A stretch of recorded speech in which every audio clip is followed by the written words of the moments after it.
Good morning, everyone.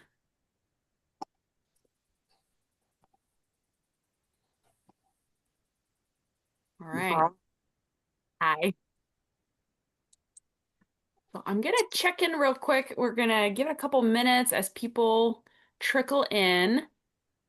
I said this earlier. There's a couple of you guys that are in both my classes, so you'll hear me repeat some stories at times. Um, but I'm not seeing anybody who's in the classroom. Of course, I don't see your videos, but hopefully you guys all got the message as to the fact that we're having class on Zoom. It just continues to be real Michigan-y out there for winter. So let's keep ourselves safe. Let's take a peek. I'm gonna see here if I can pull up our student roster. Bear with me as I go through. Okay, I think I saw Tressa is here, right? See. Yep, Tressa, I see you. How about Bethany?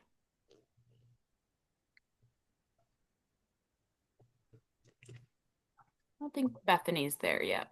Okay. Josh. Josh here. Josh, I think I see your. Are you there? Yep. Yep, I'm here. Yep. How about Anna? See Anna. Olivia.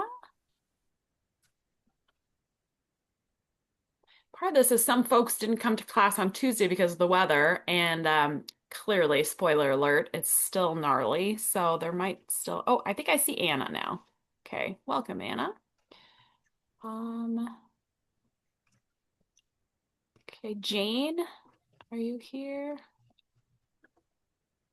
think Jane is here. Yep, I think I see your name there.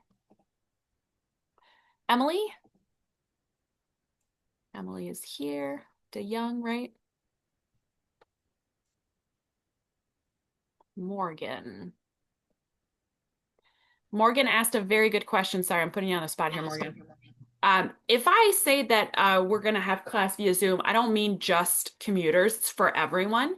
And what I'm doing is, you probably saw, is I'm recording this, so I will upload this also to our Moodle page so that you guys can refer back to it if there's any questions.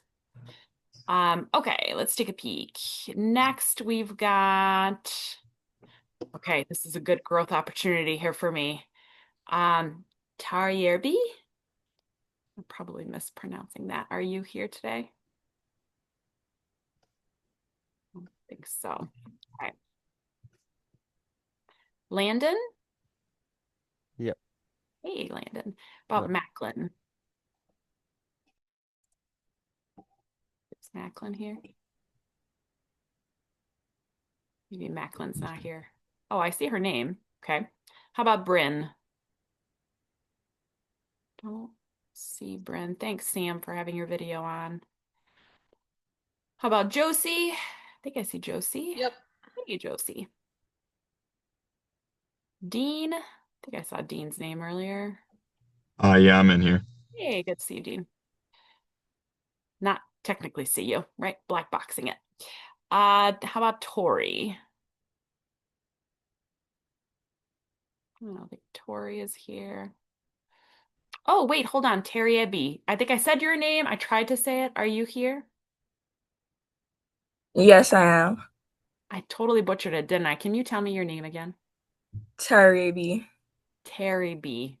Yeah. I feel like I'm still missing a sound in there. I apologize. I will get better. Um, how about um I have it listed on my list as Jun Young, but I think you went by a different name in class. I just don't have that note. Yeah, same here. I go by Amelia. Amelia. Thank you, Amelia. I apologize for that. Sam is there. How about Lauren? I don't think Lauren is here. And then next we've got such a large class. Kate. Hi, yes, I'm here. Hey, Kate. Were you in class on Tuesday? I think it's maybe the first. Yes, I was on class on Tuesday. Then I am very sorry. I'm very wrong. Okay. Isabella. No, Isabella. How about Sophia? Hi, I'm here. Hey, good to see you, Sophia. Sophia, I have a random question for you. It Yeah. shows on here's like Sophie with like PHI, but in my roster it's with an F. How do you spell your name? I mean, legally it has an F, but then I Okay. write it with a PH. Yeah, sometimes. Okay. Good to know. All right. Maria. Here. Hey, Maria. How about Taylor? Yep, I'm here. Hey, good to see you. How about Allie? I'm here. Hey, Allie. Then I've got Sarah. I'm here. Hey, Sarah. And how about Kyler? I don't think I see Kyler. Okay. So here's the plan of action for today. First, we're gonna talk about group presentations. Oh, Haley, you've got a question already. Yep. I don't Perfect. think you called my name, but I added the class yesterday, so I don't know if I'm on the roster yet or What's your not. what's your last name, Haley? Zondervan? Yes. I didn't scroll down far enough. I stopped at Kyler. That is totally my bad. That's okay. Welcome, Haley. Did you get a chance to review our class syllabus? Not yet, but Okay. I will now. Perfect. So don't stress when I talk about like group projects. You probably won't know about that yet, but it'll be fine. So today we're going to talk about the group project. We are going to wrap up the think about it exercise. So as part of the syllabus, what we talked about last time is the think about it exercises are due at the start of class, that they're listed as being due. So that would be the start of class today. I looked a few minutes ago, and I had 21 submissions out of 27. So there's a handful of you that have not turned it in yet. This is going to be a day of grace. This is the first week of class. So it'll be due by the end of today, but make sure you get that in. And in the future, they will be due by start of class. So we are going to wrap up the think about it, and we're going to use the Zoom function where I get to put you guys in different rooms to talk to each other. And then we're going to come back together and talk as a big group on some of the questions that are more group-based discussions. And then the remainder of the class, we are going to discuss nerve cells, specifically the neuron. We're going to talk about action potentials, and we're going to talk about synapse and kind of neurotransmitter. The lecture slide only has 30 slides, but it is a meaty lecture. It is one where I'm going to have you guys pause at one point, and for most of you, it's a black box. I don't know. And this is like a moment of honesty, right? So if I tell you, okay, take a moment, and I want you to grab a piece of paper and draw it out, I'm not testing you on it. If you're like, I don't want to do that, that's dumb. Totally fine. I will tell you it helps if you practice drawing some of these things to show the parts that you may not be grasping. And this will 1000% be on the quiz. So there's no mystery here, right? On the cell and anatomy test or quiz, I should say, that we are having here. Let me just pull that up. Our quiz is on the 29th at the start of class. Okay. So that is next week, Thursday. We are starting with the cell and anatomy quiz. And for sure, what we talk about today, you need to know it. This is like the basic building block of neuropsychology and neurobiology. Okay. So that is the plan for today. Before I dive in, any questions, confusion that I can help and clarify? Nope. Obviously, if something comes up, feel free to pipe in. You guys will get, I mean, many of you guys know me already as a professor. I'm pretty laid back. So if you've got a question, you could just talk, unmute yourself and pipe in. And if I ask a question, feel free to unmute yourself and respond. Don't feel like you have to wait to be called on. I also don't like the stressful piece of let me randomly call on someone. I will not do that. That's mean. But I do expect that you guys participate. If I ask questions, like to be engaged, especially in a Zoom classroom, there's only so much of my energy that I can like pass on as we discuss things. So, all right. All right, we're gonna go from there. I want us to start by discussing the group project. Specifically because I hold a couple of concerns that I want us to chat about as a group so everyone can be successful. So let me share my screen real quick and I will show you what I mean.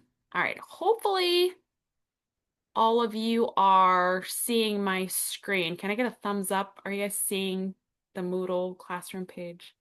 I'm seeing it. Okay, thank you, Dean. I appreciate it. All right, so the goal after we talked about on Tuesday was to work through, and you guys can see all of my tabs, I just realized. We're just gonna leave it be. I have YouTube open because that's where I'm gonna upload our class today. So I don't need to justify myself. I don't know why I just said that. But anyway, here we are. Group presentation. This is where you were supposed to write in what your group was and what your topic was. So let's click on it and let's see what we've got going on.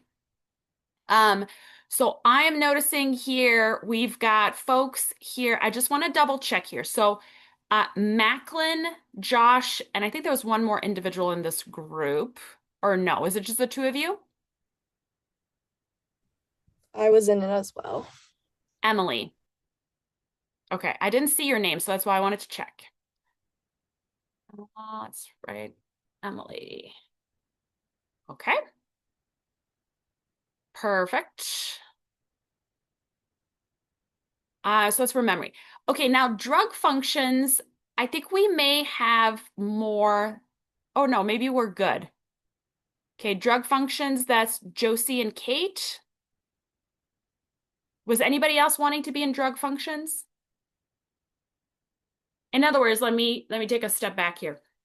If you have not selected a group, which a number of you have not, you will need to join a group. So take a look at the topic and the date and join. So especially the 129 that's just next week, you really need to make sure to check in with those folks. So, okay. 122 and Sam and Kyler, we talked about this being on Tuesday. So that's actually going to be on the 27th. And I think it's just the two of you still, right? 226 is just Bethany and Isabel because I this had me worried here, but you guys just signed up doubly, so perfect. Intellect, we've got Sarah and Maria. And then emotions, so we've got Morgan and Sophia, but there was another emotion entry right here. So can you guys help me understand what's happening here? Yeah, we had said in class that we switched to sexuality instead. And so Okay. that was just like updated underneath it. Okay, so it's all three of you switch to sexuality. Yes. Thank you. That's the part I was unsure. I wasn't sure if it was just one individual. But we do have another group for sexuality here for Landon and Dean. Is that right? Or Yeah, that's right. Dean and Yeah. Landon, that's the one you guys wanted? Yeah. So that's too large of a group. Let me just go through here, make sure we don't have any other duplicates. Vision, I think these are the same folks. So Taylor and okay, so this is Taylor, is this your name here? We don't have Yeah, that's me. Okay, so this is a group of three. Great. Okay. And then this was okay, so what is a person? That's Bryn, Allie, and Tressa. That works. And then memory, do we end up having too many people for memory? We do.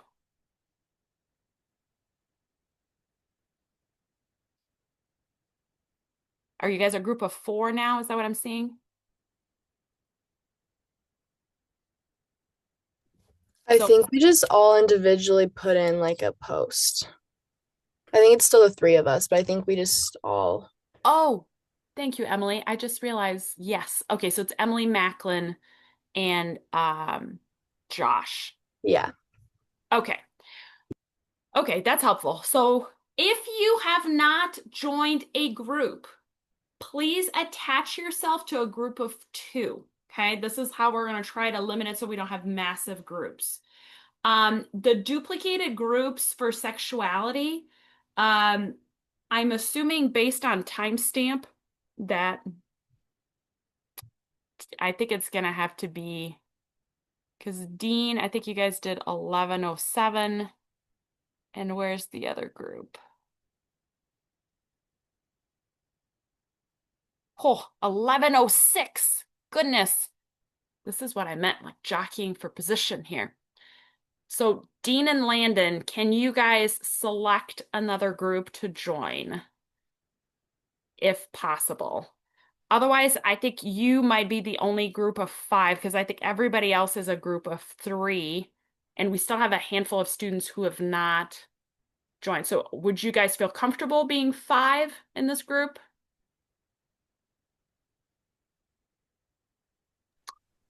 This is this is a sexuality group. Sorry, I didn't hear that. Yeah, if they want to join our group, that's totally fine. As long as Okay. it's okay with them, I'm fine. Yeah, I'd be fine with that. Okay, let's do that because honestly, we still have, I think, 5 students who have not joined a group. So the 2 people group will definitely get larger. So again, if you've not joined a group, the way you would do that is find a group that has only 2 people. There's a handful of them. If not, then 3, and join yourself to that group. And the way you would do that is entering, let's say you wanted to join Vision, you would go through here and then you would, sorry, let me move this over. You would just reply and add your name. The date is the date you are presenting, okay? Any questions about group presentations?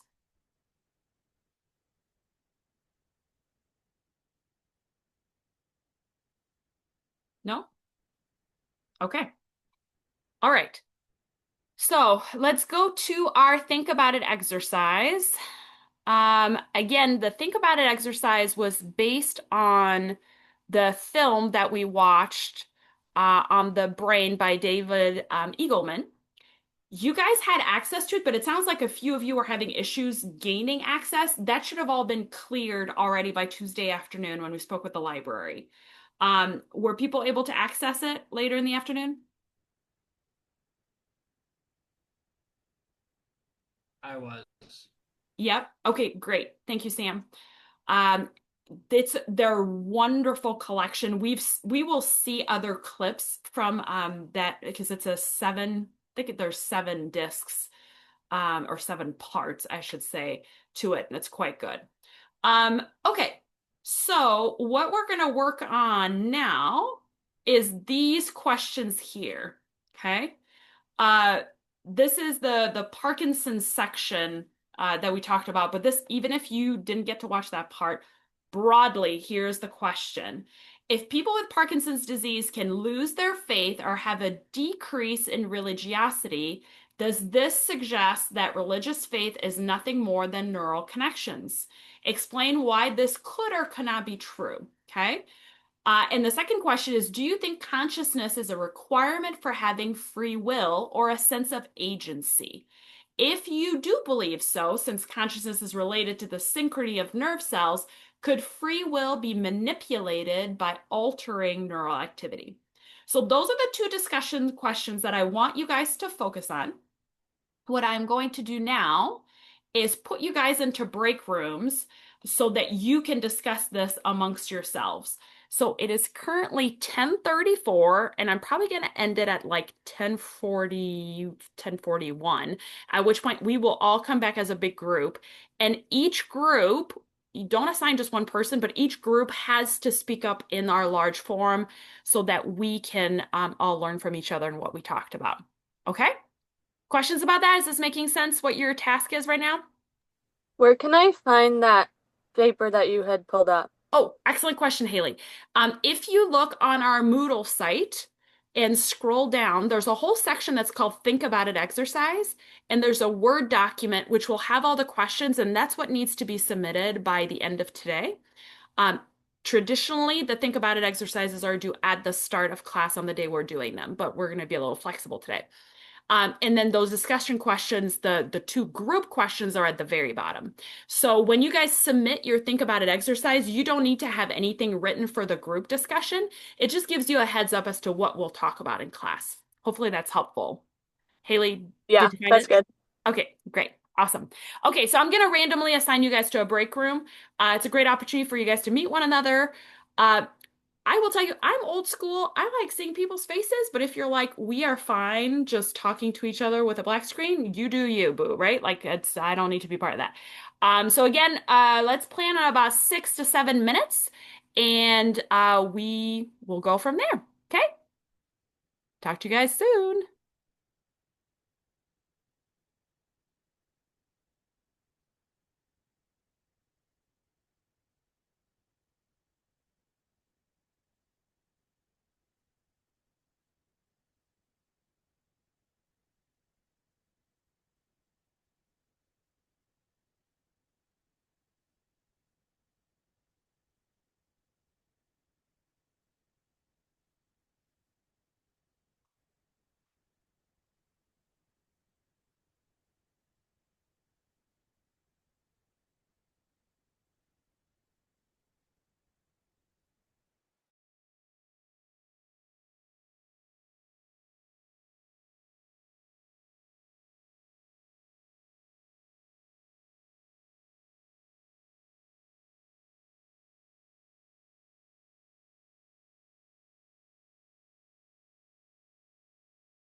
All right.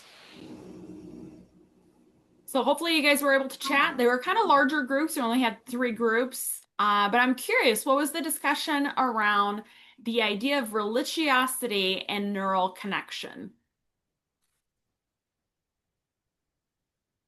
Our group kind of talked about how like our faith, kind of like how we talked about how our soul and mind are more than just like the heart and the brain. It's more than biology and it's like more personal in that way and more meaningful. So it sounds like your group had a conversation that went beyond just neural connection. Yeah. Okay. Okay. Other thoughts? Our group kind of talked about whether our faith was like a more stronger neural correction. Like we kind of had like a not like necessarily a debate, but we kind of just like talked about whether we thought faith in our life is like a stronger neural connection that we have like because we form strong neural like connections before the age of 2. And then we just kind of talked about whether it was like just because you feel something, it doesn't like just because you feel like faith doesn't mean that it's not real, or just because like an example that one of us said was like just because you feel sad doesn't mean that it's not real. So kind of Okay. like that.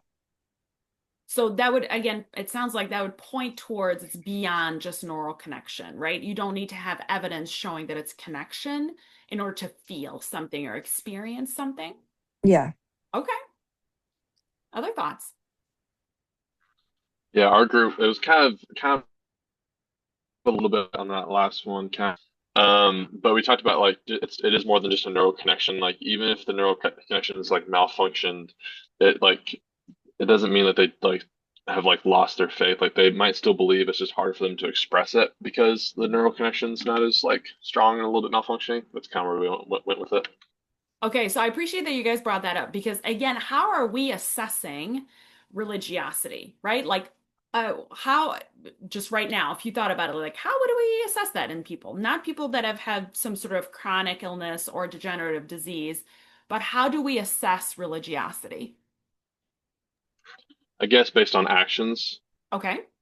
Um, this is kind of like the immediate notice, like observing people like serving others and worshiping, reading the Bible, meditating on scripture. I guess that's kind of what pops in my brain. Okay. Other thoughts on how we would measure religiosity from the whole group here? I would say not that it's difficult to measure religiosity, but I feel like it has to be like to go off of actions is kind of difficult because there's plenty of non-religious people who do great things and have good actions. Okay. So you'd have to do like a I'm trying to think like a blind maybe like a survey or something. But everybody, yeah, I'd say a survey because nobody's going to lie about being religious or, well, I mean, somebody might, but it's more Some accurate might. than, it's probably more accurate than just looking at actions because there's been probably a ton of good by people who are religious and also a ton of bad by people who are considered religious. And it's not really fair to just make that generalization just because, yeah. So we're kind of getting to a crux of a research methodology issue, right? How do we measure something that is a bit abstract, something that frankly could have a definition that is vastly different amongst all of us? We might define it slightly differently, right? Um, so we could go by behavior, right? To say like if you do good or act in ways that shows faithfulness, oftentimes people would include church attendance, active prayer time, Bible reading, right? Maybe being part of a small group. Those would all be actions, right? But as Sam pointed out, these are not mutually exclusive, right? In other words, you don't engage in behavior and therefore are not a bad human, right? That would be mutually exclusive. Sometimes there is overlap. We have plenty of evidence, sadly, of that. So maybe we go beyond the actions, but we're walking down a trail here. What happens if you're in a coma? Do you lose your faithfulness because you're not capable of doing actions or answering a survey, for example?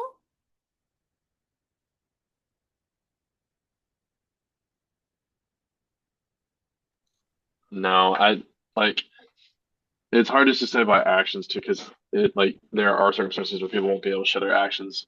But it's kind of going back to the question of just kind of like it like just because they can't express it doesn't mean like they don't like believe it like inside of them. Yeah. Yeah. Yeah. So the way that we access the information could present some limitations. Because if we're relying on language and someone has had a stroke, which is significantly impacting their ability to communicate, that is more a function of the neurological impact on the language, right, center of the brain, rather than religiosity. So the way that we access it can be impacted by illnesses, traumatic brain injury, things like that. Okay. Other thoughts on this topic? I feel like when you go to bed, not many people worship in their sleep, but they wake up and they're still full of faith. So I feel like that's something that could make a point. I don't know. That's just what was on my head. I appreciate that, Lane. And so here's what I'm hearing from you, and I want you to correct me if I'm heading down the wrong trail here.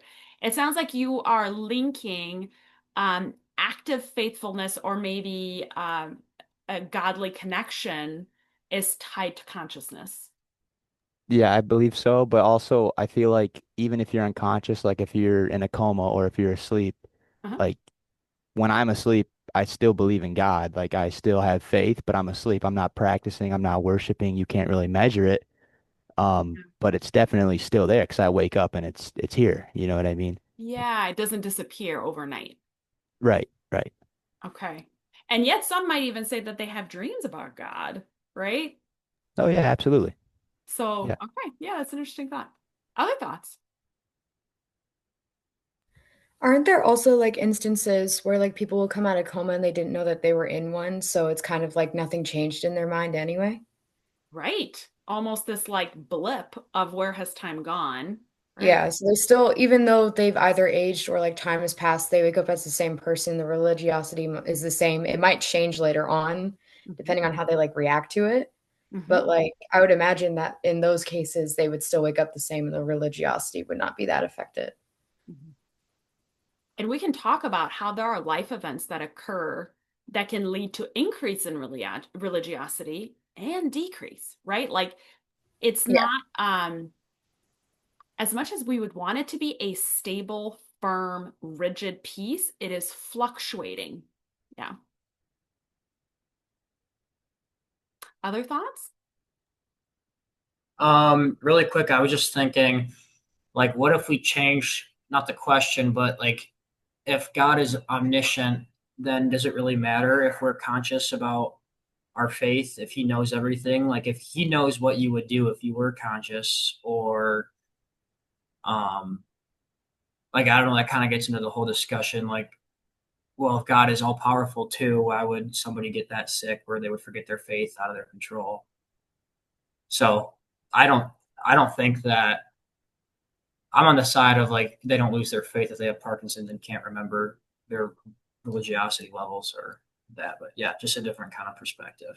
That is a different kind of perspective. And then we can kind of take some steps back from that, right? And you kind of brought up kind of it's a very challenging question to pose, right? Like God being all powerful, God knowing the path that we're in, like each day, He's like woven through what our life is going to look like. Why allow pain, suffering, right? Like those are deeper questions than just um, certainly than what I can answer and what neurobiology wants to focus on. But that's a pretty good segue then to our secondary question, right? Which is more of a focus on consciousness and free will. And then what do we think about, especially there was a part of the video that showed synchrony of nerve cells, right? And in times when we're not conscious. So then could that be manipulated somehow? What did your groups discuss on that?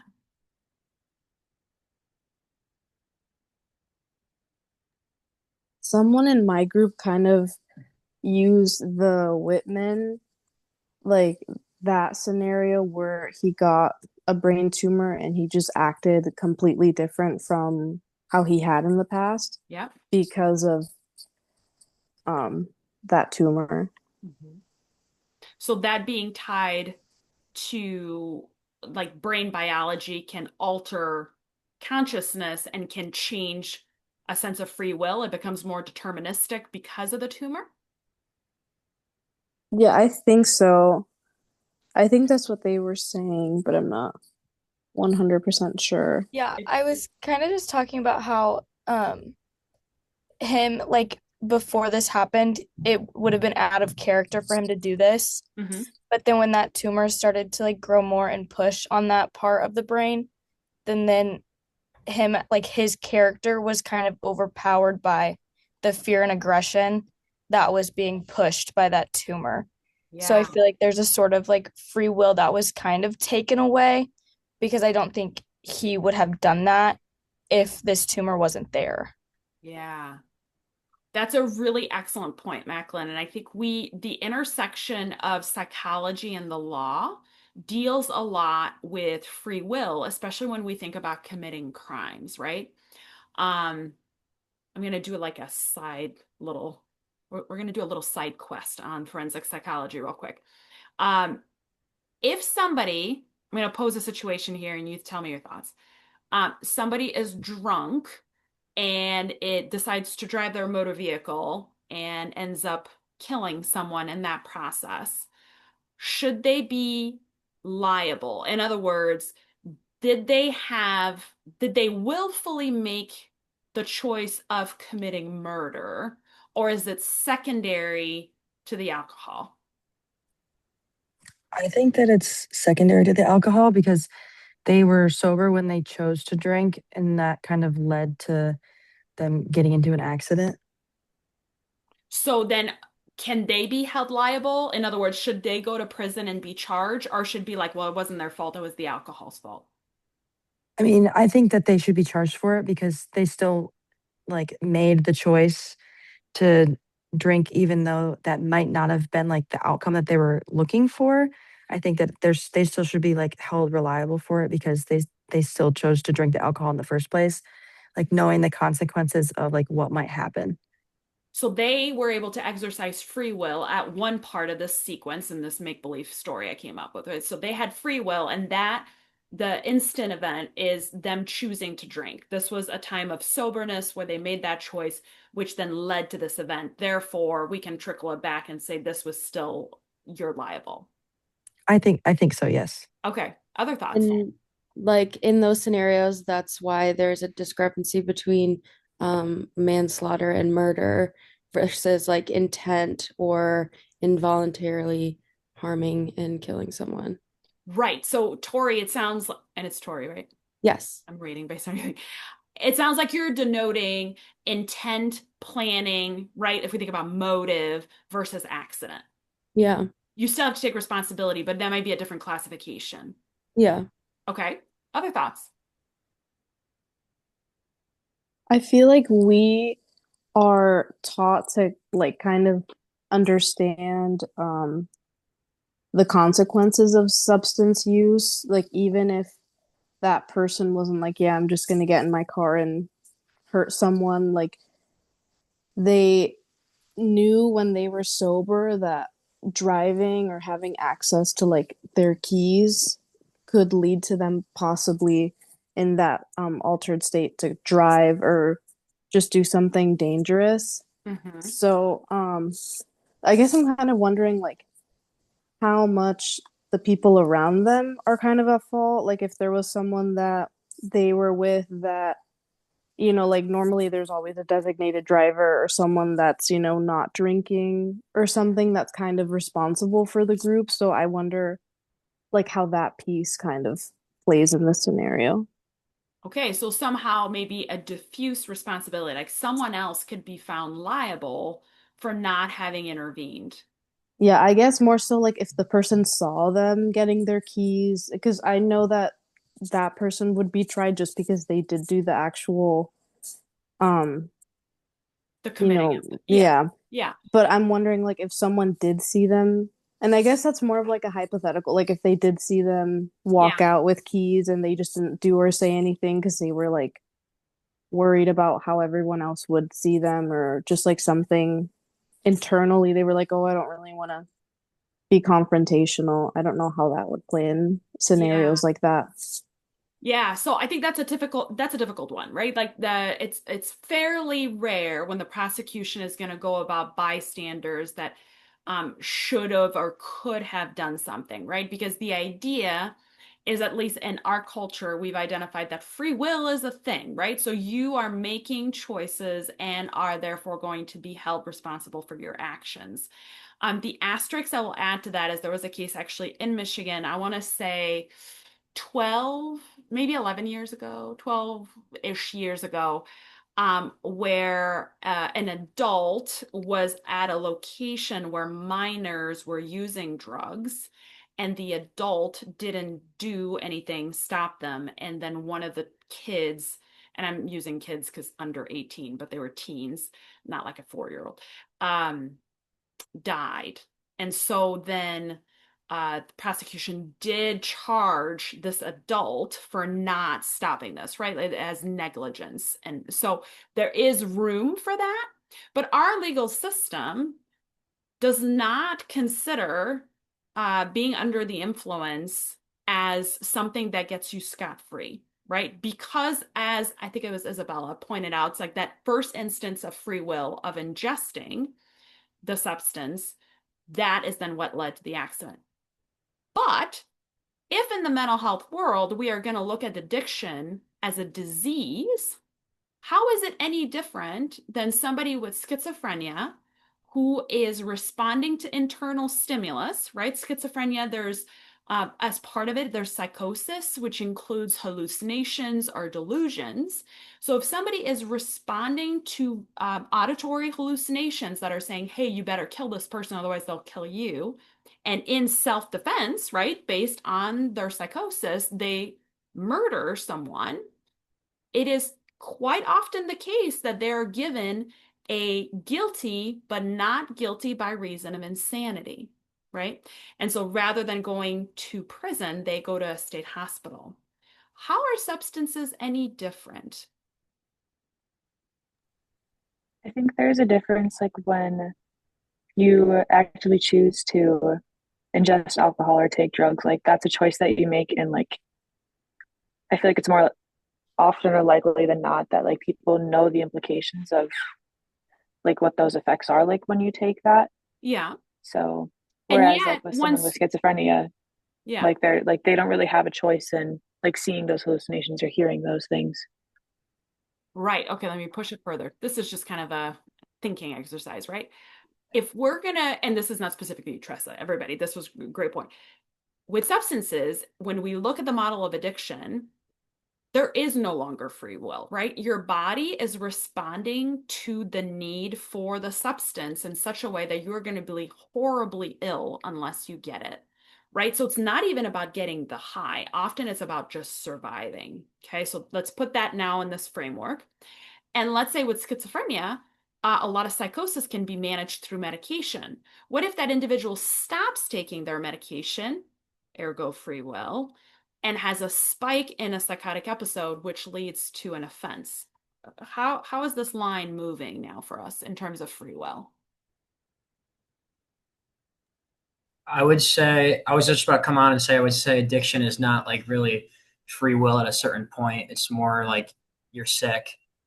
And I'm trying to think of how to answer your question, Professor. Sorry, I'm kind of responding to a different thing. No, that's fine. So you're going on that path of like it's more of a sickness and they don't have as much free will for substances. Yeah, I think you could argue that they're still responsible for the first time they try the drug, but it's easy for me to say that, like here in Grand Rapids in my heated house with like a fairly reasonable, like comfortable life. It's like if I was, I don't know, like I don't know, if I was like on the streets or something, like I'm sure I would have a different experience.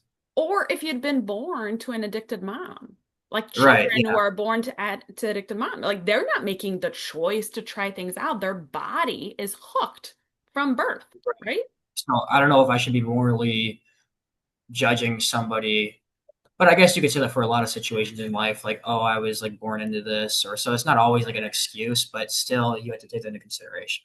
Yeah. Good. Other thoughts?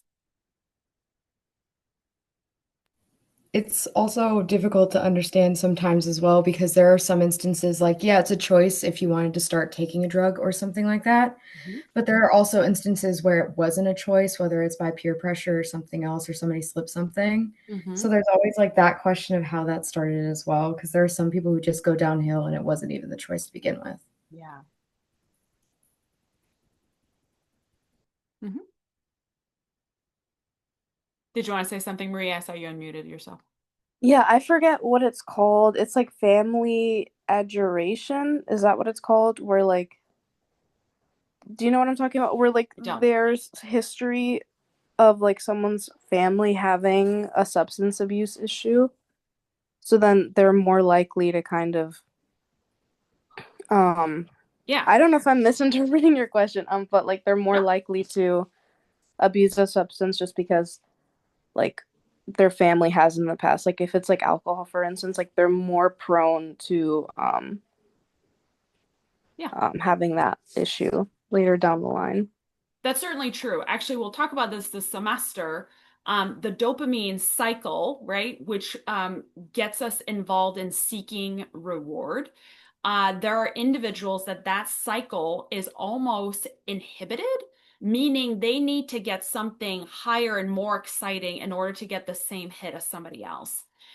Those types of brain circuitry are more at risk to develop addiction, right, than more normative brain patterns. So that's definitely something we're going to talk about.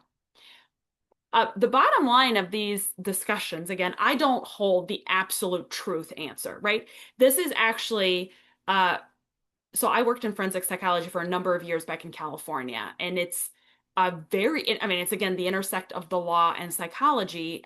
So how do we manage this concept of free will? How do we manage the idea of liability and fault? And how do we hold the tension between being more restorative and treatment based versus punitive, right? So this would be, hospital versus jail, right?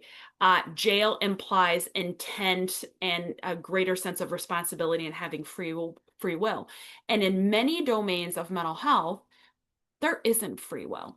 Like take something far less severe, like ADHD or Tourette's, right, which is a tic disorder. Is there free will, right? Is a child in a first grade classroom with an ADHD brain choosing to be quote unquote naughty to get up and move around and not listen? Or is it that that's how their brain is wired? The same way with Tourette's, like there's not, we know this, it's not free will. They're not intentionally engaging in the tic.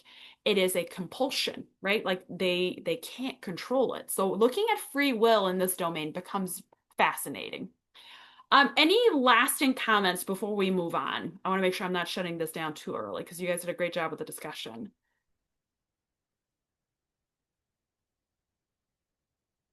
Okay, looks like we might be ready. All right, so as a reminder, if you have not submitted your Think About It exercise, make sure that you do so by end of today, so you can earn your points on that. So let me move on here to the lecture. Whoops, I think I've got the wrong one open. Right here.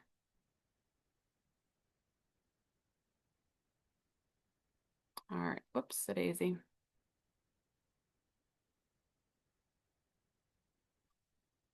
All right, can you guys see the lecture?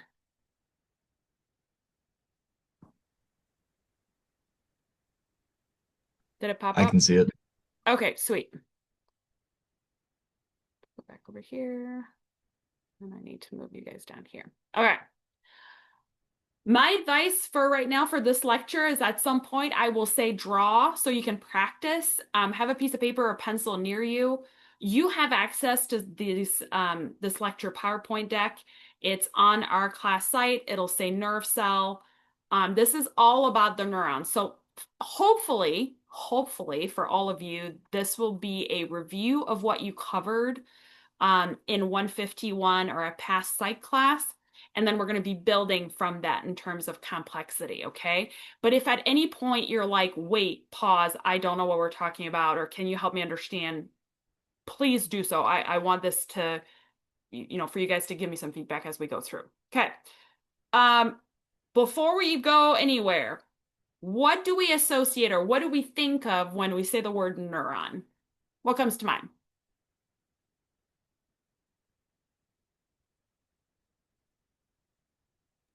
Nerve cell. Okay, nerve cell. Located where, Landon? Or anyone, sorry. Well, in the CNS or the PNS.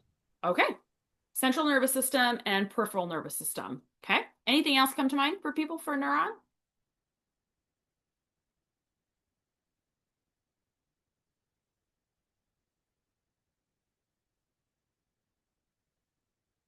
Okay, that tells me that we're going to be starting a little fresher, which is great. We're going to just take a little time.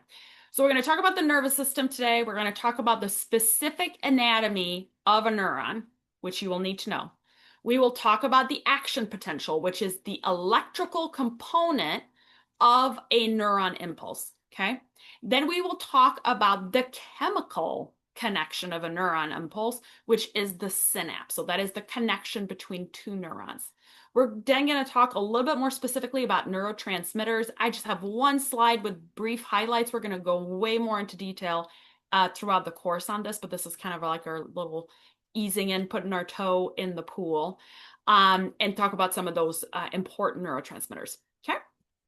All right. So our nervous system is branching off. So, right, if we think about our nervous system as a whole, it is kind of divided in two. We've got our central nervous system and our peripheral nervous system. Okay. So kind of divided in two.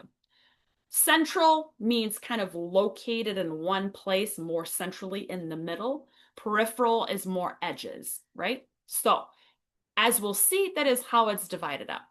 In the peripheral nervous system, we have the somatic or skeletal component, which controls our voluntary movement. So as I'm like gesticulating wildly, wild lady, right? Like that is my somatic system that is controlling movements. Or as I go and click the next slide, that is voluntary. Okay.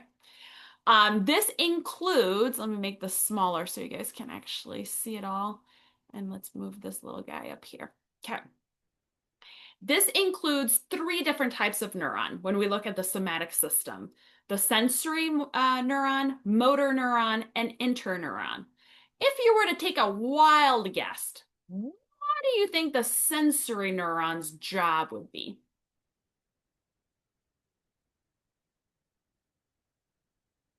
To sense things. Amazing. Haley, spot on. Yep. Lauren, I saw you raise your hand. Feel free to just unmute yourself and you can answer for next one. If we are taking a wild guess, what do we think the motor neuron does? Movements, like moving your body. Correct. It is going to send messages to get a specific part of our body to move. The interneuron may be what's new for you guys, and that is the connection between the two. Okay. So very often, and this would be an example, I'm holding a cup of hot water and it's actually not all that hot anymore. But if this cup was much hotter than I anticipated and I put my hand to it, my fingertips would sense, that'd be sensory neuron, ouchie, ouchie, ouchie, this hurts, right? So there would be, and I have slides on this, but there would be messages that are sent along my arm, right?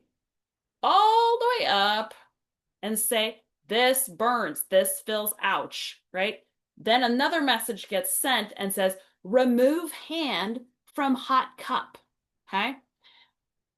Obviously, I made this take forever. In real life, it goes a lot faster than that, right? Like we respond to things a lot more quickly. But that is the process of sensing, and then there's message that goes away. Then we act on it through motor neuron, okay? Whoops-a-daisy, I don't know why that's not working now. Yep, there we go. All right, so this is kind of what I just described, right?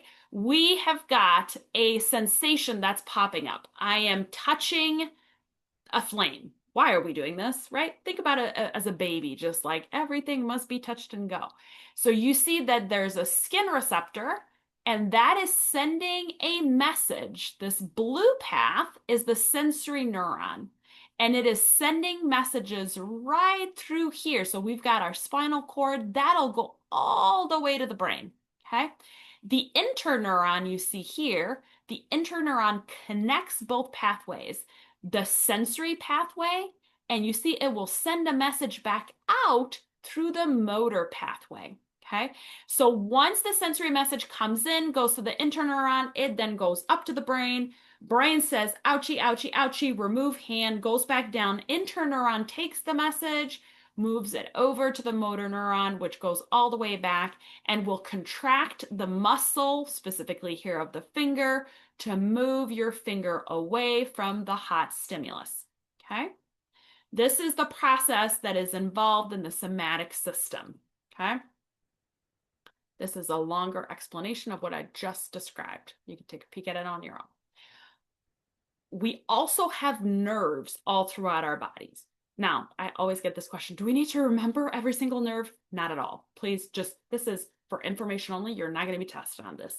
This is to speak again as to the nervous system of our body. Part of our peripheral nervous system includes connection between our somatic system, skeletal system, and that includes nerve pathway. Okay?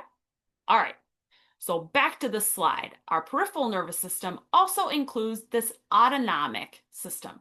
So somatic and skeletal, that is voluntary movement. I think I want to move, therefore I move my body. Autonomic is self-regulating actions for internal organs or glands. Okay? I don't think any of you, please correct me if I'm wrong, but I don't think any of you are like, I should digest now. Okay, small intestine, are you ready? And go, right? This is not a conscious, thoughtful, and intentional process. It occurs in a self-regulating manner, and it happens automatically, hence the word autonomic, okay? We don't control it, it just happens, okay? Within that, there are two branching off. There's the sympathetic nervous system and the parasympathetic nervous system. We talked about this a little bit already on Tuesday with my example of if a bear walked into the room, right? Which of those two systems do you think would get activated if a bear walked into our classroom? Sympathetic.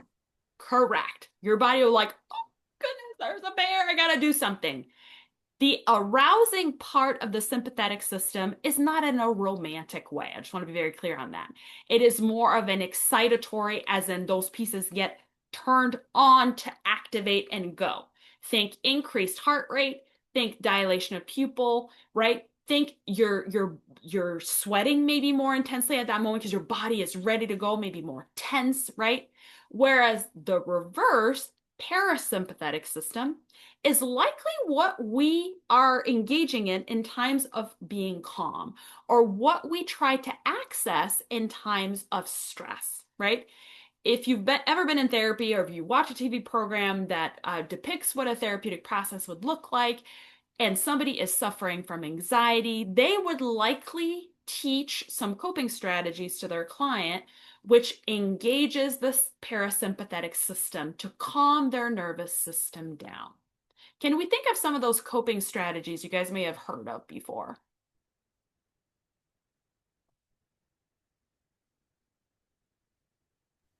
Like box breathing, grounding, somatic tracking, or like somatic experiencing, those kind of things. Perfect.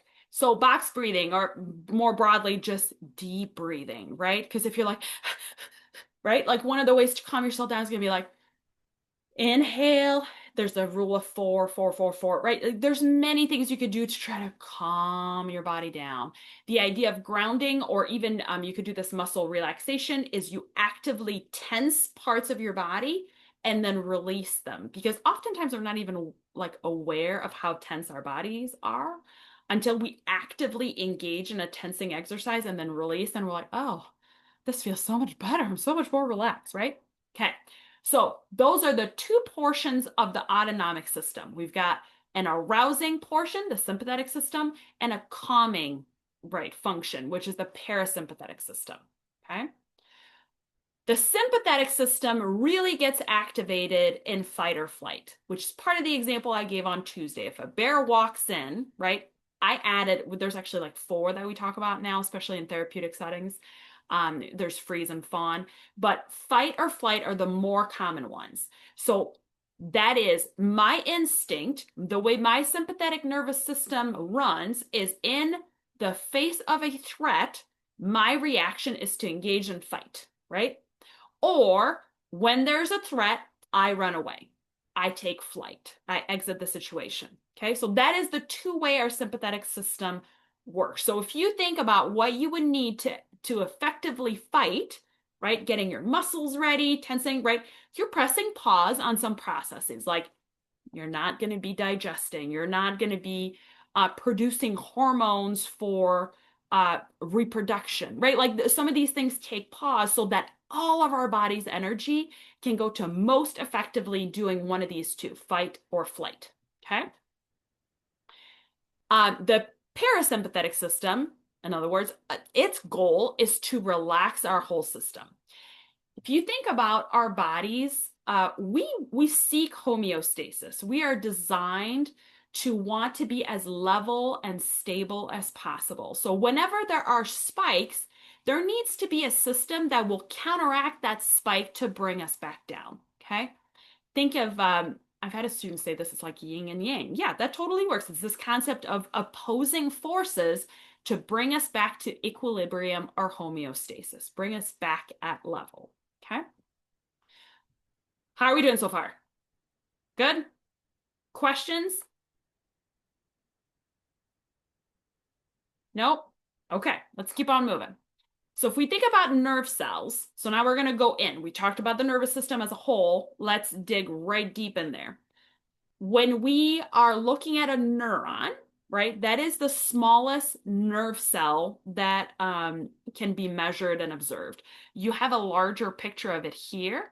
We'll look at all those parts in a minute. This is a zoomed in view specifically at the cell body, okay? So you can see there's a branching off right here. That's a dendrite. The dendrites kind of spike off. There's a better picture of it in just a minute, so don't you worry about that. The dendrite's goal is to collect information from other cells, right? So it's making connections. The dendritic spine are these little almost like octopus spikes or sucky piece that will then essentially they work to increase the surface area to maximize the number of potential connections to other neurons. But inside this cell body, we have the cell nucleus, which is where the chromosomes and genes are found. Here's the big picture things, the things you need to know. So you need to know about the nucleus, okay? You need to know that it is connected to the axon down this way, and you need to know that it is connected to dendrites. The rest of these subparts, those are beyond what we're going to look at for this course. That would be deeper into the cell anatomy, right? Those, if you've taken biology courses, are likely words that you remember. Specifically, as we go into so much more details for the neuron in other parts, for the cell body, what I need you to know is that there is a nucleus, which is like the powerhouse, right? It houses all the information in that cell, that it connects to a dendrite so that it can communicate with other neurons, and that it is attached to its axon, which is where information will be like transferred over to another cell, okay? So looking at an entire neuron, here we are. This is how you would draw a neuron. This middle, and again, those of you who've had me, I have horrible handwriting. I believe I've said that. I have zero creative or drawing ability, okay? On an exam or quiz, you will still need to be able to draw a neuron. It does not need to look this cute, right? It just needs to have all the parts. So have a circle-ish part right here, which would be for your cell body, including the nucleus.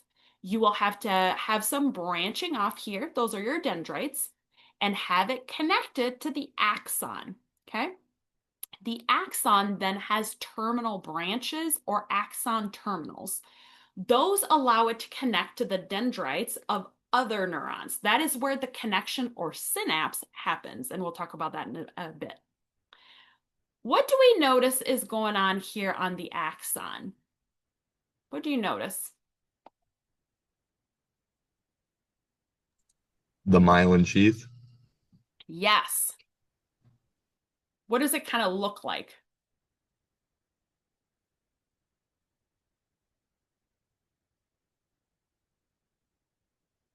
What does it Kind of look looks like? like a bracelet. Okay, like a bracelet, like if you put a bunch of little beads next to each other, right? Yeah. Okay. That's actually a really good example, Landon.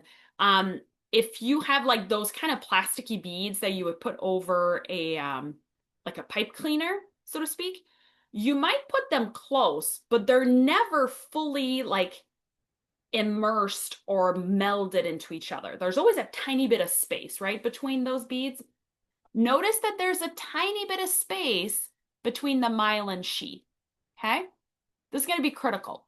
So the axon is where the information travels all the way down to the axon terminal or the terminal branches to then disseminate information through the synapse to another neuron. The way this works is a two-part system. There's an electrical component and a chemical component. I think I said this earlier. The electrical component is the action potential. We're going to talk about that in just a second. But it also transmits across the axon. And in order to be efficient, the myelin sheath almost acts as a transductor, right? It allows the message to go through faster and more efficiently. So this section right here is the myelin sheath. For the purpose of this class, you need to know about myelin sheath. There's this other piece called Schwann cells, which lies on top of the axon, and that produces the myelin sheath. We will talk about this later this semester. You don't need to draw it on here, but it is a part of the neuron that, if damaged, leads to disorders, and we'll talk about that later this semester. So you need to be able to draw the cell body, the nucleus, the dendrites, the axon moving through all the way to terminal branches, terminal axons. You need to highlight the myelin sheath, and that needs to be done as like individual capsules or individual beads, however you want to kind of phrase it. And you need to make sure that there is space between those to highlight the nodes of Ranvier. Okay. This is where the electrical impulse ends up almost regenerating. Okay. So as we move through, the message moves through the axon, it kind of hits a maximum capacity output right at this node of Ranvier and continues moving through. Okay. That was a lot of information. Questions that can help answer. Do you guys want to give it a go real quick? Try to dry one out so you know how to do it? Take like 30 seconds. Let's see if we can. I should have my.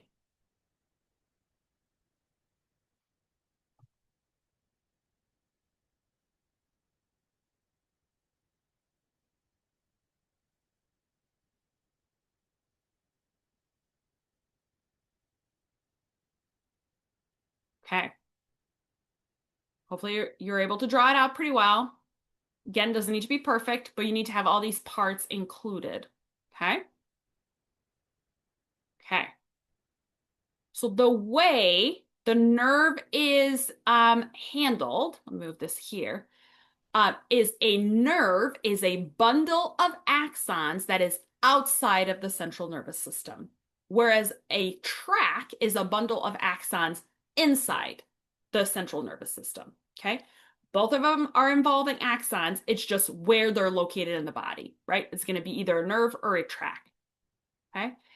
The cell bodies that are outside of the central nervous system are called ganglion cells. That's when they're all outside of the central nervous system.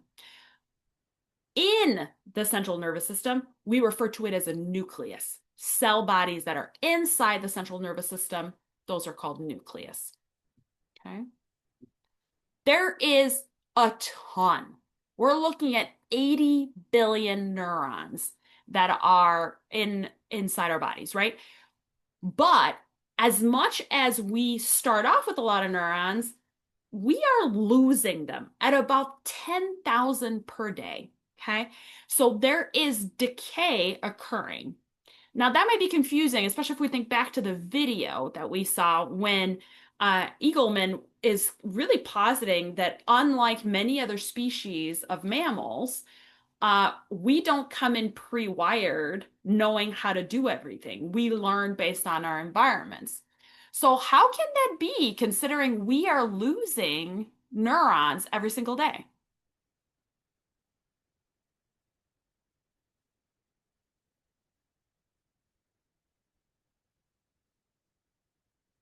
How does that happen?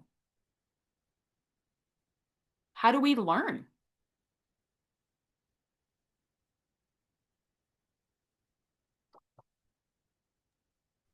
Don't we get rid of nerve cells that we're not using anymore? Like if I learn Spanish in high school and I don't use it because our brains are neuroplastic, those connections are gonna lose just to be more efficient with the stuff that I do know and the stuff that I need to know right now. Absolutely. So that's a loss of connections, right?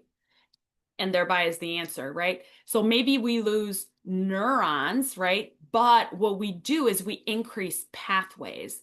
So neurons that are not being utilized, that are not, they're not being maximized because of plasticity, it gets diffused somewhere else. But you can have increased connections between neurons, and that is what leads to learning. Okay. So it's these contacts that we have between our neurons that really lead to learning. This is kind of a cool video and you guys can take a look at that on your own, but it's a zoomed in of how neurons communicate with one another. And then you see the strength of their connection, the more contacts they have. It's a pretty cool thing. Okay. Let's talk real quick about, let me make this smaller again. Oops, there we go. About the inside of the cell versus the outside of the cell, okay?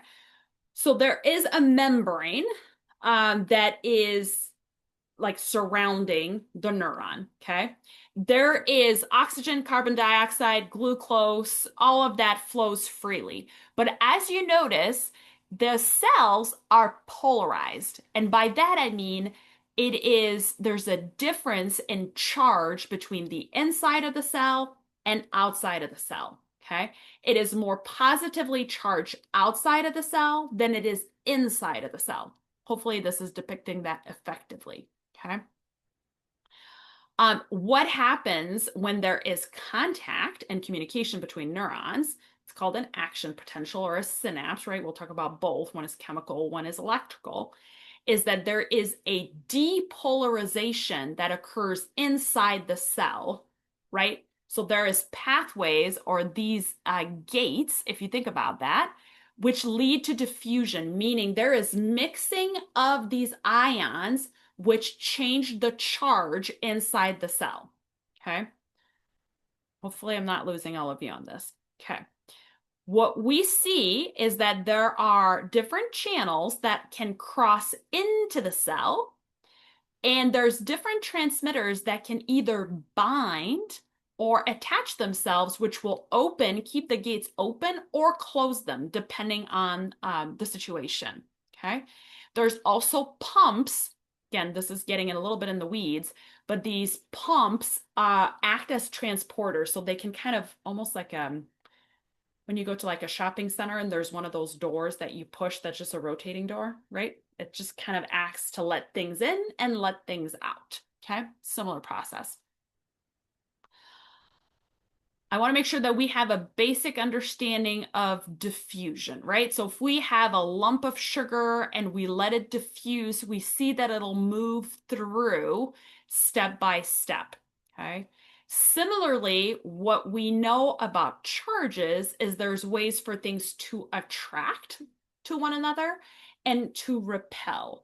So if we look at it through that sense, that's what's happening inside the cell. There is going to be a diffusion, right, of certain ions, and there's going to be an attraction of certain ions to come inside of the cell and a repelling effect. So certain ions are going to get out of the cells. Okay.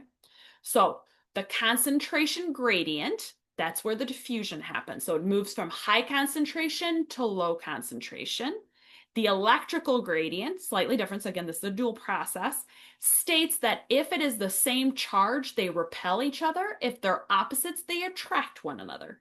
So those two processes are happening at the same time inside the neuron, inside the cell there, when we're having connections.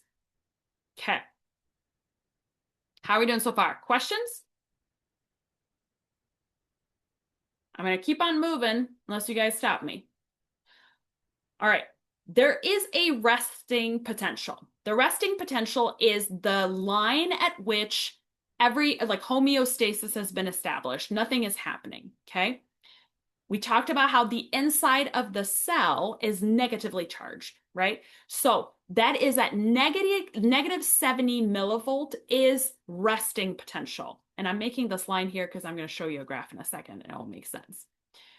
As ions are moving, right, as the concentration shifts, we will see what's called, and I've used this word before, a depolarization, meaning the inside of the cell will become more positive, right? Because it's quite negative here. It's negative 70, right?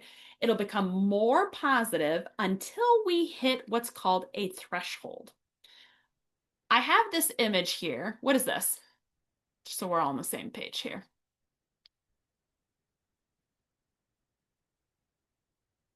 What's this? Do you guys Mousetrap? Mousetrap. Mousetrap. Thank you. Yes. What happens with a mousetrap? What happens if a mouse steps on here because there's like a glob of cheese or peanut butter? The trap springs and it flips around and whacks it. Okay. So as soon as there's any pressure on a mousetrap, does the trap, let me give you a couple examples. Hopefully you can see my hands. The mouse is going here. Does the trap go, oh, we're getting closer. I'll just wait here. Oh, is it coming back? I'll wait. Is it like that?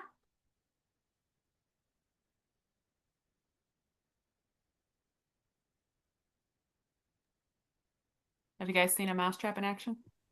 No. Cartoons. Cartoons. Okay.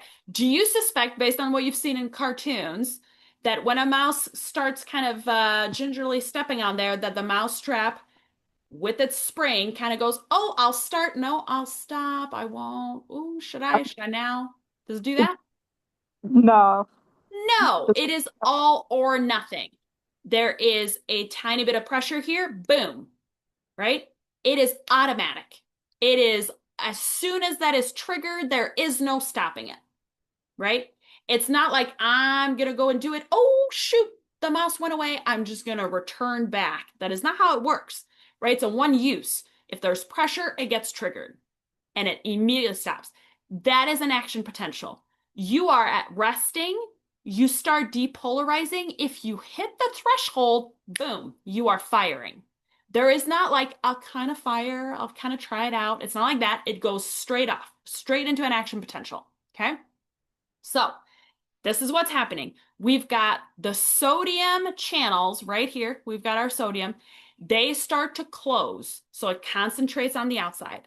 The potassium channels partially close, which are concentrated on the inside. Chloride gets concentrated on the outside. So we've got a pull here of the negative. So there starts to be depolarization. Okay.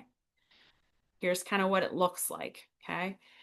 We will have where's my mouse? Depolarization. That's when the neuron changes more positive. Think depolarization, I am moving away from the negative. Okay. Hyperpolarization is you're becoming more negative. There's less of a chance to fire. So let's take a look at it here. Here I am at resting potential. This is at negative 70.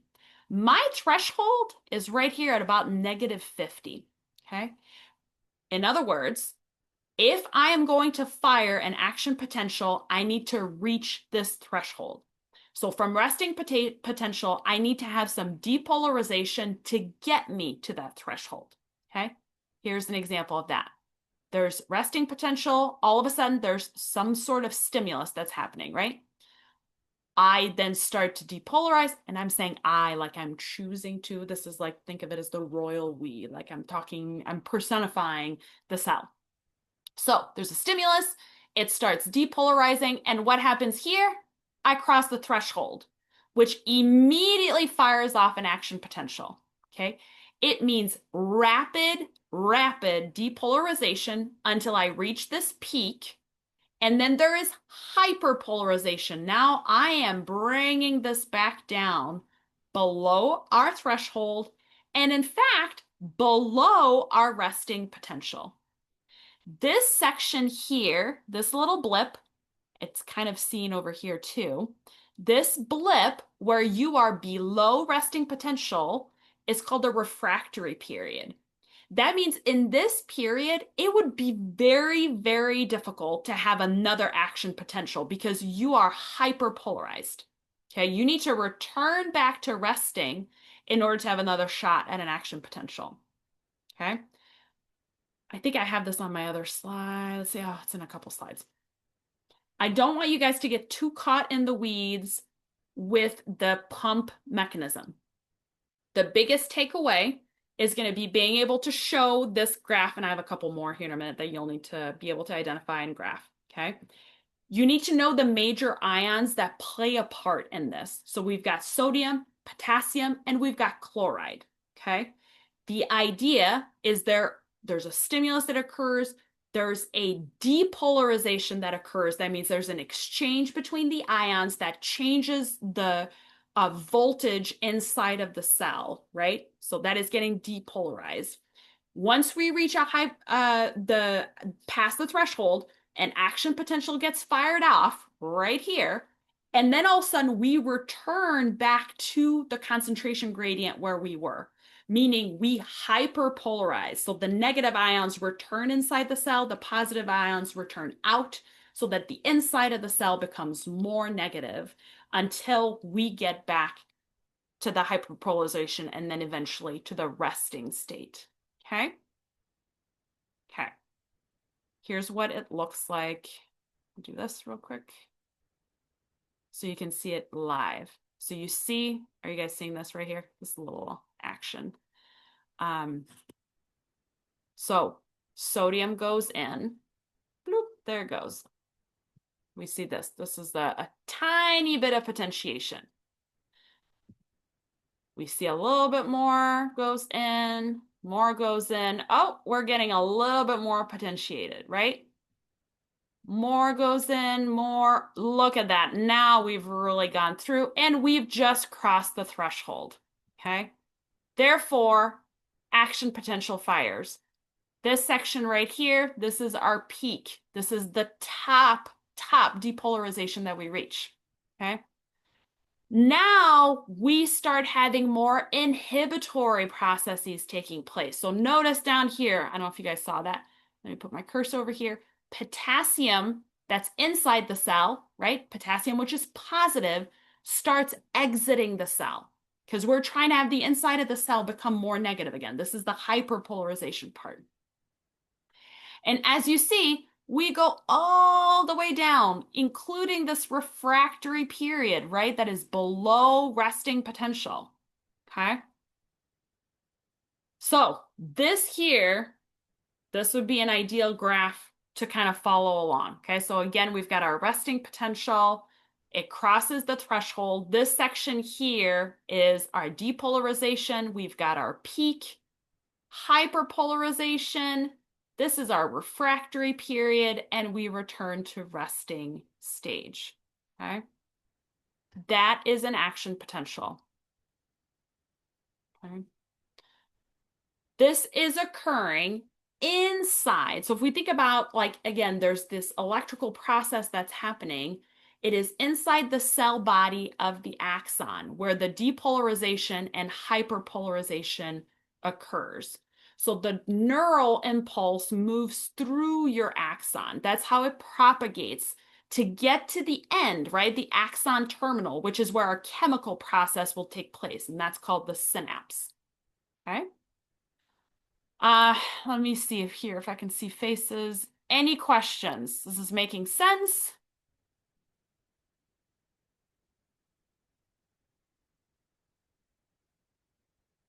No questions? Okay.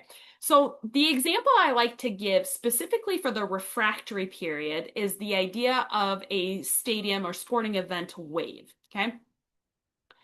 Have you guys participated in a wave in a sporting event? Hopefully, yes. You know what I'm talking about? Where everybody stands and goes, woo, right? Yes, I'm going to need some feedback here that I'm not being totally cuckoo. Thank you, Lauren. Okay. When it first happens, when somebody's like, yep, I'm going to do the wave, is it automatic? Does it just work and everybody figures it out?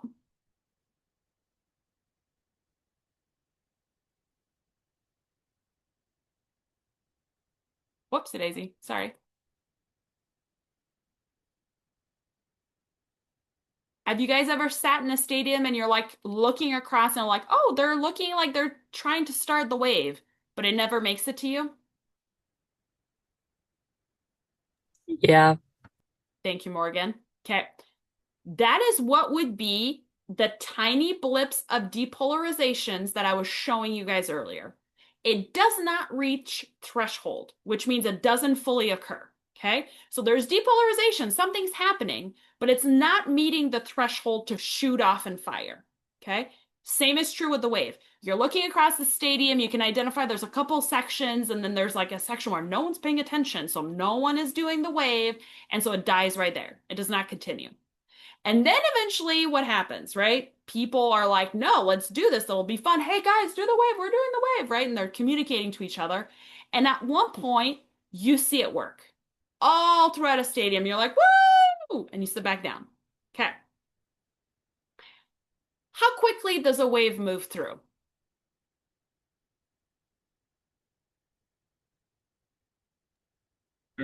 Fairly slow, probably just as fast as like people can stand up, really. Right. It is pretty slow. If all of a sudden the stadium said, guys, we're going to do this wild thing. We're going to go this way. And then at this person, we're going to boop, reverse. Almost a Uno reverse. How easy would that be to happen?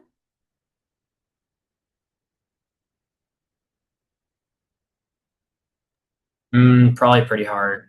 Very hard, right? Because you've just stood and you're like looking around waiting to see what's going on. So if you're like, wait, I have to stand again, think of that being your refractory period.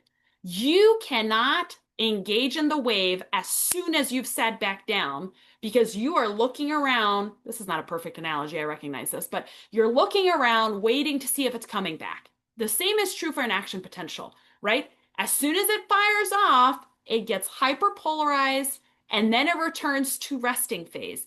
Once it is back at resting phase, it is ready to go again. But during that refractory period where it is hyperpolarized and below the voltage of our resting potential, nearly impossible for an action potential to fire again. Okay? So this is kind of the analogy I want you guys to use. So if you're thinking about action potential, it works similarly to a wave and how it moves through, and also with the refractory period. Okay? All right, questions on that? Are we good? I'm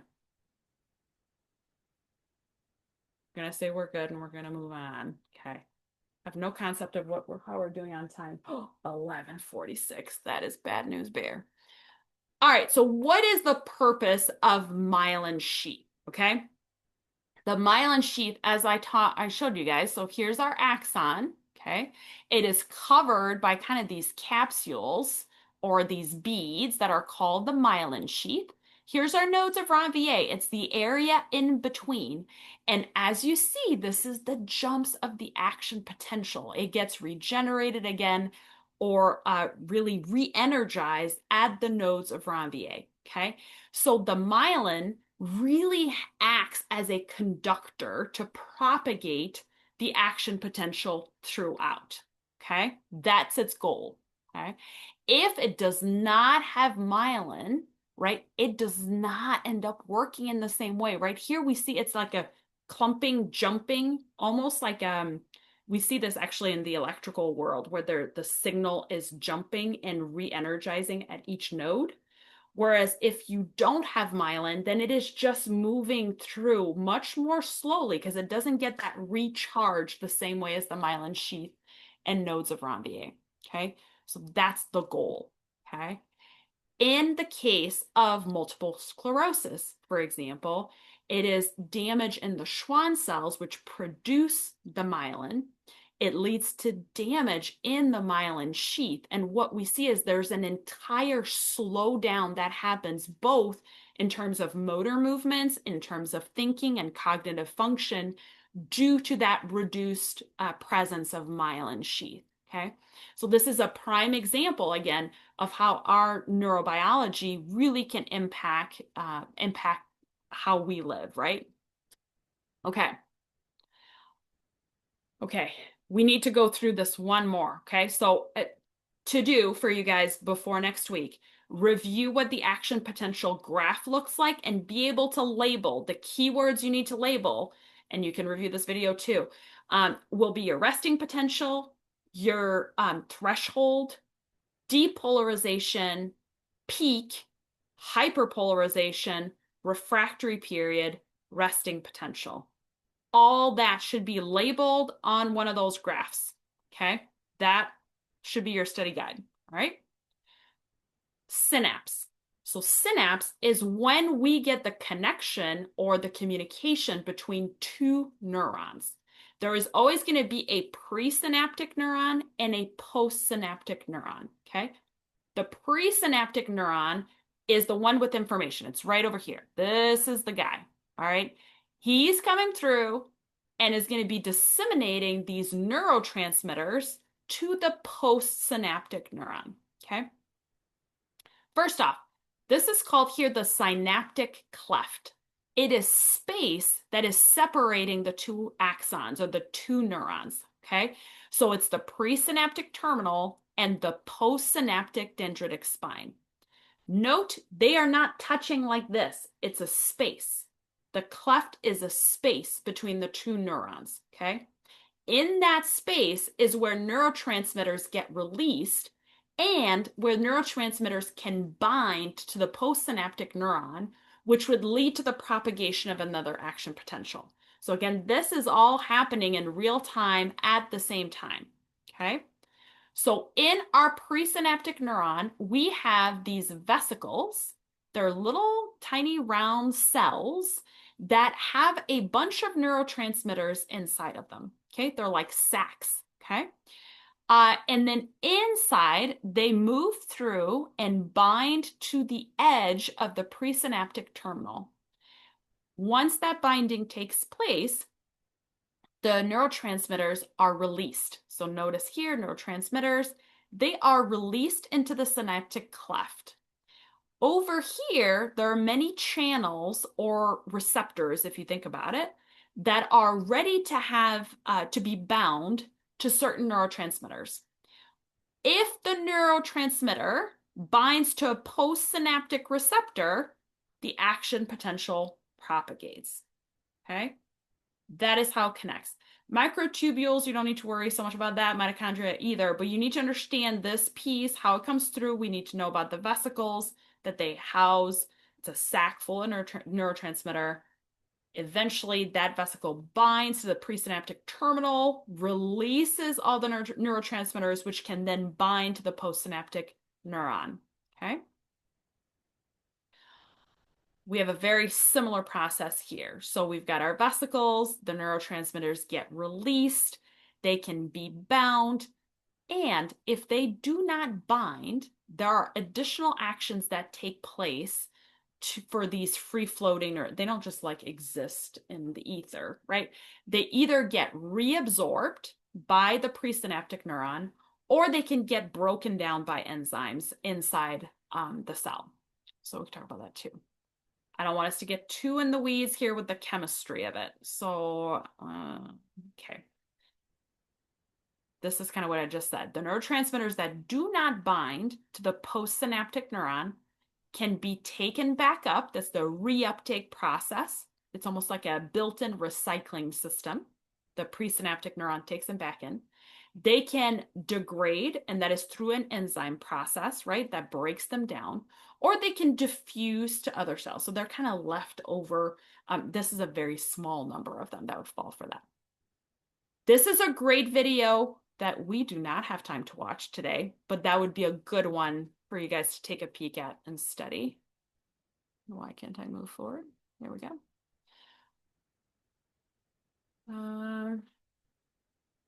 No, okay.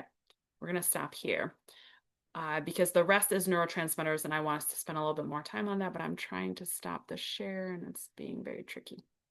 Okay. Let's take a quick step back to make sure we're all on the same page. You need to be able to draw a neuron. That will include the cell body, the nucleus, the dendrites, the axon, myelin sheath, nodes of Ranvier, axon terminal, axon branches. Okay, that is for the axon. The axon works through by passing information and has both a chemical process and an electrical process. The electrical process is known as the action potential. Okay, it functions in this way because the inside of the cell is quite negative. It's really hyperpolarized at that point. So it needs depolarization in order to fire. Once there is a stimulus present that leads to depolarization, there needs to be a crossing of the threshold in order for the action potential to fire.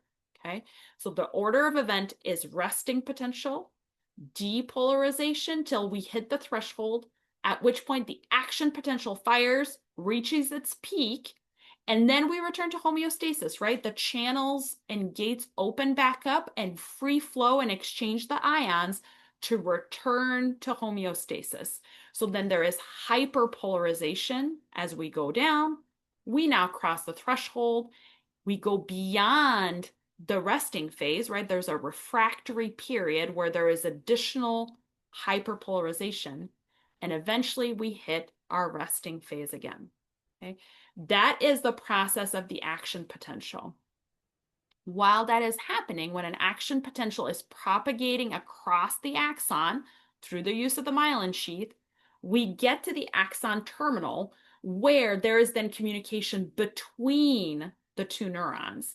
So we have a presynaptic neuron and a postsynaptic neuron. The information from the presynaptic neuron, I say that the neurotransmitters are in vesicles. The vesicle descends to the presynaptic neuron, binds to its edge, releases the neurotransmitter in the synaptic the cleft. Okay, that's the space between the two neurons. On the postsynaptic neuron, there are receptors. If a neurotransmitter binds to that receptor, the action potential is activated in that neuron. Okay, and it starts all over again. The free flowing, the leftover, the folks who weren't selected for the dance that are just kind of bopping around, right? They can either be taken back up the presynaptic neuron, that's the reuptake or recycling system. They can be degraded by enzymes that break them down, or they can diffusely find themselves in the cleft until there's another action potential that is triggered. It's a lot of info. Questions, comments, concerns?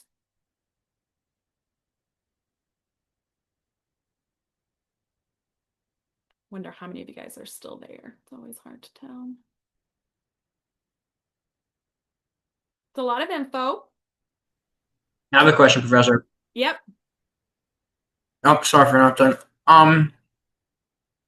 When it hits the action potential, or when it hits the threshold, the positive sodium ions rush into the cell, right? Mm-hmm. And then when it comes back down, the positive chloride atoms are leaving the cell? Correct. So we see that there is a shift that happens in the amount of sodium, potassium, and chloride that is found inside the cell and outside the cell.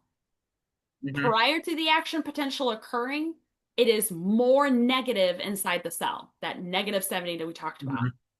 As the excitatory section takes place, or the depolarization, there is an influx of positive ions coming inside the cell, right? That's what leads to like the beyond the threshold to fire. Right. Once we hit the peak, now we're hyperpolarizing. So positive ions inside the cell begin to exit and go back outside of the membrane so that the inside of the cell becomes more negative. Yep. Thank you. Sorry, I'm eating my lunch. That's no Should worries. we know the exact ions that go in and out of the cell at what time, or no? My expectation is you guys will know that those three ions are involved, and that broadly, the inside of the cell prior to an action potential is negatively charged. And as it becomes depolarized, as it becomes more positively charged till it reaches the peak, at which point positive ions leave the cell to hyperpolarize it so it becomes negative again. That's the big picture that you guys need to know. Yep. We will practice some of these in class on Tuesday so that we can get on board. A reminder, the first group is presenting on Tuesday. So make sure your presentation is ready. If you have any questions on what it should look like, please reach out to me so I can be helpful with that. And if you have any other questions or unsure about something, please let me know. I'm going to be posting this lecture on our class website just shortly after we're done, and we'll go from there. All right, I hope you guys stay safe and have a great weekend, and I will see you all on Tuesday.